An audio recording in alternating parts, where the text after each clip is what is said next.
कहीं सुना है कि लोग कहते हैं जो जन्म कुंडली का नाम होता है, जैसे मेरा कुछ और नाम था और परिवार वालों ने मेरा नाम कुछ और रख दिया, तो लोग कहते हैं कि जो नाम जन्म कुंडली में या जो अक्षर निकलता है उसका नॉर्मल नाम, लीगल नेम उस तरह से नहीं होना चाहिए, उस अक्षर पे नहीं होना चाहिए। इसका क्या कारण है?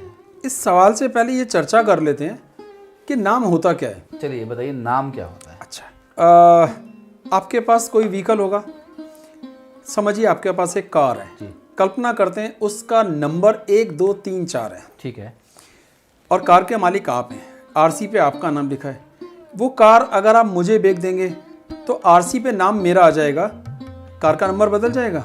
नहीं, कार का नंबर वही रहेगा। और मैं आगे किसी और को बेच दूं तो कार का नंबर वही रहेगा। अर्थ ये हुआ कि कार का नंबर आपकी इच्छा से नहीं है, वो अथॉरिटी ने तय करा है। तो कार का नंबर ये तय करता है कि ये कार कहाँ से रजिस्टर हुई, किस अथॉरिटी से हुई, किस ईयर में हुई और किस राज्य में इसका रजिस्ट्रेशन हुआ। तो ये कोड वर्ड हुआ अथॉरिटी की जानकारी का, ईयर की जानकारी का और स्टेट की जानकारी का। ठीक है।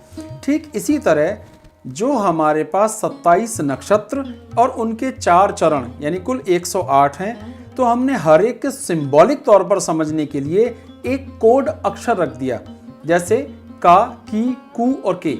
तो इसका मतलब है जैसे सिंह राशि में ले लेते हैं, ये अभी मिथुन राशि मैंने बोला सिंह, टा, टी, टू और टे। तो टा अक्षर सिंह राशि के मघा नक्षत्र, पूर्वा फाल्गुन नक्षत्र इत्यादि इत्यादि के 4था चरण। तो जैसे हम लोग बोलते हैं, मान लीजिए 25 जुलाई 2015, तो हमें तुरंत क्या समझ में आता है इस कोड वर्ड से कि 2015 लगभग उम्र कितनी हो गई, किस महीने और किस डेट को इसका जन्म हुआ। ठीक है। तो बहुत ईमानदारी की बात है कि जो जन्म के नाम का अक्षर होता है वो पूरी कुंडली में चंद्र और उसके नक्षत्र और उसके चरण का एक कोड वर्ड होता है, जिससे हमें तुरंत पता चल जाता है। अब सवाल था ये कि क्या वो नाम रखना चाहिए कि नहीं। ये केवल एक मिथ है, केवल एक भ्रम है, इससे कोई फर्क नहीं पड़ता कि आपने वही नाम रखा या नहीं रखा। आप जो मर्जी नाम रखिए, कोई भी मर्जी नाम रखिए, 10 नाम बदल लीजिए जीवन में, तब भी आपकी जन्म कुंडली नहीं बदलेगी। तो नाम बदलने में या उस नाम से, उस अक्षर से नाम रखने में कोई उसका दिक्कत कुछ नहीं। प्रभाव अंक ज्योतिष के हिसाब से या नाम के अक्षरों के हिसाब से शायद हो, लेकिन मैं जितनी ज्योतिष में समझ रखता हूँ उसका कोई विशेष प्रभाव डायरेक्टली नहीं होता है। आपके नाम के अक्षर, सवाल था कि भाई जो जन्म कुंडली में नाम निकला क्या वो रखना चाहिए?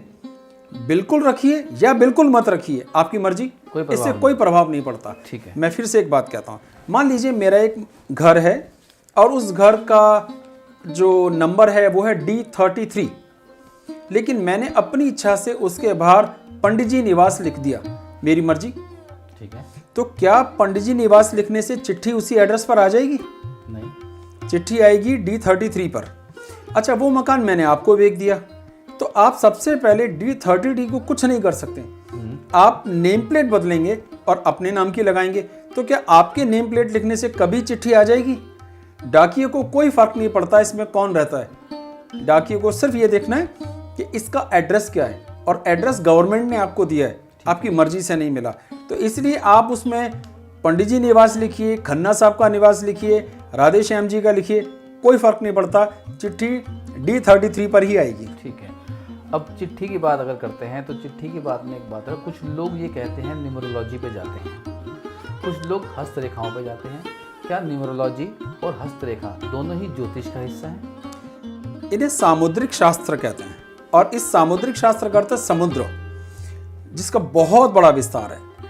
उसमें से एक बहुत बड़ा भाग है ज्योतिष या वैदिक ज्योतिष, जिसे मैं करता हूँ।